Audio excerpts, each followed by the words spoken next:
Phùng Thiệu Phong kết hôn với Triệu Lệ Dĩnh ở tuổi 40, nhưng cuộc hôn nhân 3 năm của họ kết thúc một cách bí ẩn. Có những câu chuyện tình bắt đầu rất rực rỡ, cũng có những câu chuyện bắt đầu trong sự bình lặng, và câu chuyện giữa Phùng Thiệu Phong và Triệu Lệ Dĩnh dường như thuộc về kiểu thứ hai, không ổn ào ngay từ đầu, nhưng lại để lại rất nhiều điều để suy ngẫm khi kết thúc. Một cuộc hôn nhân đến ở tuổi 40, khi Phùng Thiệu Phong bước vào tuổi 40, anh không còn là chàng trai trẻ của những năm đầu sự nghiệp. Anh đã trải qua danh tiếng, những mối quan hệ trong quá khứ và cả những thay đổi trong cách nhìn về cuộc sống. Ở thời điểm đó, hôn nhân không còn là một lựa chọn bốc đồng, mà là một quyết định. Khi hai con người gặp nhau đúng lúc, hay chưa? Sự kết hợp giữa anh và Triệu Lệ Dĩnh từng khiến nhiều người bất ngờ. Không phải vì họ không phù hợp, mà vì họ quá khác nhau. Một người trầm, từng trải, một người mạnh mẽ, độc lập, nhưng đôi khi chính sự khác biệt lại tạo nên sự hấp dẫn. Một đám cưới không phô trương, thông tin kết hôn của họ không được xây dựng theo kiểu cổ tích, không có lễ cưới xa hoa được công khai rộng rãi, không có những hình ảnh lộng lẫy phủ kín truyền thông, chỉ là một thông báo ngắn gọn nhưng đủ để cả mạng xã hội chú ý. Một cuộc sống hôn nhân kín đáo. Sau khi kết hôn, cả hai không thường xuyên thể hiện cuộc sống riêng tư trước công chúng, không có quá nhiều hình ảnh chung, không có những phát ngôn tình cảm ồn ào. Họ chọn cách giữ khoảng cách giữa đời tư và công việc. Điều này có ý nghĩa gì? Có hai cách để nhìn nhận, hoặc là họ muốn bảo vệ mối quan hệ, hoặc là họ vốn đã quen với việc giữ mọi thứ cho riêng mình. Dù theo cách nào, sự kín đáo ấy cũng khiến công chúng không có nhiều thông tin. 3 năm không dài, nhưng cũng không ngắn. 3 năm hôn nhân, đủ để hiểu một con người, đủ để nhận ra sự khác biệt, và đôi khi, cũng đủ để đi đến một quyết định khó khăn. Cái kết đến mà không có dấu hiệu rõ ràng. Điều khiến nhiều người bất ngờ không phải là việc họ ly hôn, mà là cách nó xảy ra. Không có một biến cố lớn, không có scandal ồn ào, không có tranh cãi công khai, không có những lời qua tiếng lại trên truyền thông, chỉ là một thông báo ngắn gọn, bình tĩnh. Vì sao cái kết này được gọi là bí ẩn? Bởi vì không có câu trả lời rõ ràng, không ai biết chính xác điều gì đã xảy ra, khi nào mọi thứ bắt đầu thay đổi, và vì sao họ không thể tiếp tục. Sự phức tạp nằm ở những điều không được nói ra. Không phải mọi cuộc hôn nhân đều kết thúc vì một lý do cụ thể. Có những mối quan hệ kết thúc vì nhiều khác biệt nhỏ tích tụ, những khoảng cách dần hình thành, và những điều không thể giải thích bằng một nguyên nhân duy nhất. Khi im lặng là cách bảo vệ cuối cùng. Sau khi ly hôn, cả hai gần như không nói nhiều về nhau, không đổ lỗi, không kể lại chi tiết, không tạo thêm ồn ào. Đây là một lựa chọn. Giữ im lặng không phải là né tránh, đôi khi đó là cách để bảo vệ bản thân, tôn trọng quá khứ và giữ lại những gì nên được giữ kín. Cuộc hôn nhân của Phùng Thiệu Phong và Triệu Lệ Dĩnh không phải là một câu chuyện cổ tích, nhưng cũng không phải là một bi kịch ồn ào. Nó giống như một cuốn sách, không có cái kết được giải thích rõ ràng, và chính điều đó khiến người ta suy nghĩ nhiều hơn. Khi nói về cuộc hôn nhân của Phùng Thiệu Phong, một yếu tố quan trọng thường bị bỏ qua chính là thời điểm anh bước vào hôn nhân. Ở tuổi 40, việc kết hôn không còn giống như ở tuổi 25 hay 30. Nó mang theo một hệ thống tâm lý rất khác. Khi hôn nhân không còn là sự thử nghiệm ở độ tuổi trẻ hơn, nhiều người bước vào hôn nhân với sự kỳ vọng, sự lãng mạn và cả những điều chưa biết. Nhưng ở tuổi 40, hôn nhân thường là một quyết định đã được suy nghĩ kỹ. Điều này có hai mặt. Một mặt, người đàn ông sẽ chín chắn hơn, hiểu rõ bản thân hơn, biết mình muốn gì, nhưng mặt khác, họ cũng khó thay đổi hơn. Có những thói quen đã hình thành, và có vùng an toàn rất rõ ràng. Áp lực phải ổn định ngay lập tức. Khi kết hôn muộn, xã hội thường đặt ra một kỳ vọng ngầm. Bạn đã sẵn sàng cho tất cả, không còn giai đoạn thử và sai, không còn thời gian để điều chỉnh chậm rãi. Điều này tạo ra áp lực gì? Phải trở thành một người chồng tốt ngay từ đầu, phải cân bằng công việc và gia đình một cách hoàn hảo, phải đưa ra những quyết định đúng đắn liên tục. Khi quá khứ trở thành một phần của hiện tại. Ở tuổi 40, mỗi người đều mang theo một quá khứ, những mối quan hệ trước, những trải nghiệm, những cách nhìn đã định hình. Điều này ảnh hưởng như thế nào? Nó khiến việc bước vào một mối quan hệ mới trở nên phức tạp hơn.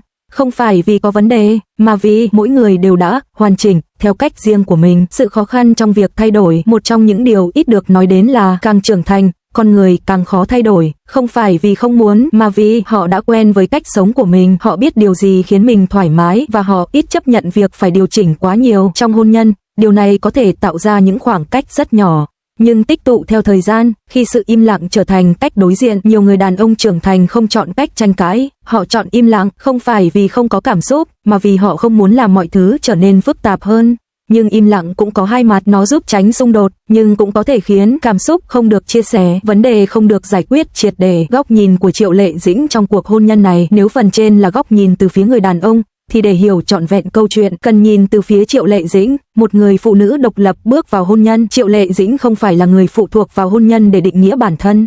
Cô đã có sự nghiệp vững vàng, vị trí trong ngành và một cá tính rất rõ ràng. Điều này có ý nghĩa gì? Hôn nhân với cô không phải là điểm tựa duy nhất, mà là một phần trong cuộc sống, sự cân bằng giữa công việc và gia đình. Ở giai đoạn kết hôn, sự nghiệp của cô đang ở một vị trí rất quan trọng.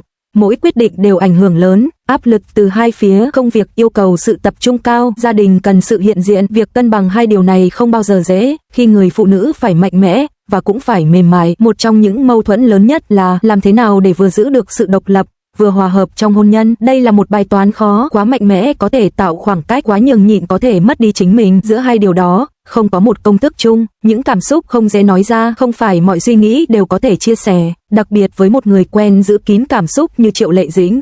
Điều này dẫn đến điều gì? Cô có thể tự giải quyết nhiều vấn đề, ít bộc lộ ra bên ngoài và đôi khi giữ lại nhiều hơn cần thiết. Khi quyết định không phải là bốc đồng, việc kết thúc một cuộc hôn nhân không phải là quyết định trong một ngày. Nó thường là kết quả của nhiều suy nghĩ, nhiều lần cân nhắc và nhiều điều đã xảy ra trước đó. Vì sao câu chuyện này trở nên phức tạp? Bởi vì không có một nguyên nhân duy nhất, nó là sự giao thoa của nhiều yếu tố, thời điểm, tính cách, áp lực và những điều không thể nhìn thấy từ bên ngoài. Cuộc hôn nhân giữa Phùng Thiệu Phong và Triệu Lệ Dĩnh không đơn giản là hợp hay không hợp, nó là câu chuyện của hai con người trưởng thành, hai hành trình riêng biệt và một thời điểm mà mọi thứ không thể tiếp tục như mong muốn. Không phải mọi cuộc hôn nhân đều rạn nứt bởi một sự kiện lớn. Đôi khi, khoảng cách bắt đầu từ những điều rất nhỏ, những điều mà nếu nhìn riêng lẻ, sẽ không có gì đặc biệt. Nhưng khi đặt cạnh nhau theo thời gian, chúng tạo thành một sự thay đổi rõ ràng. Khi sự xuất hiện cùng nhau dần ít đi, ở giai đoạn đầu, dù kín tiếng, Phùng Thiệu Phong và Triệu Lệ Dĩnh vẫn có những khoảnh khắc được nhắc đến cùng nhau, nhưng theo thời gian, điều đó dần thay đổi, không phải biến mất hoàn toàn, mà là ít hơn một chút, thưa hơn một chút và không còn tự nhiên như trước. Đây không phải là bằng chứng rõ ràng, nhưng lại là một tín hiệu, khi cách nhắc đến nhau trở nên trung tính. Trong những lần hiếm hoi xuất hiện trước công chúng, cách họ nhắc đến nhau cũng thay đổi.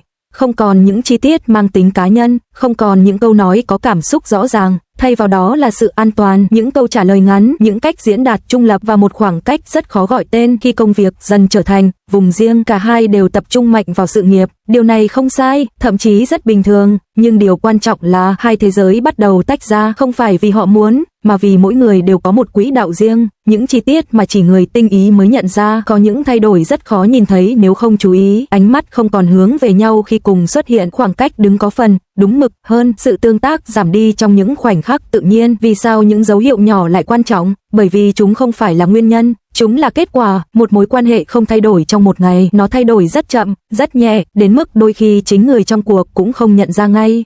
Phản ứng của công chúng khi tin ly hôn được công bố, khi thông tin ly hôn chính thức được xác nhận, điều đầu tiên xảy ra không phải là tranh cãi, mà là bất ngờ, một sự im lặng trước khi bùng nổ. Trong vài giờ đầu, mạng xã hội gần như khựng lại, không phải vì không có thông tin, mà vì mọi người đang cố hiểu điều này có thật không. Sau đó là làn sóng lan rộng trên Weibo, các từ khóa liên quan nhanh chóng xuất hiện. Phùng Thiệu Phong Triệu Lệ Dĩnh ly hôn kết thúc sau 3 năm, nguyên nhân là gì? Họ vẫn giữ im lặng. Chỉ trong thời gian ngắn, chủ đề này trở thành tâm điểm.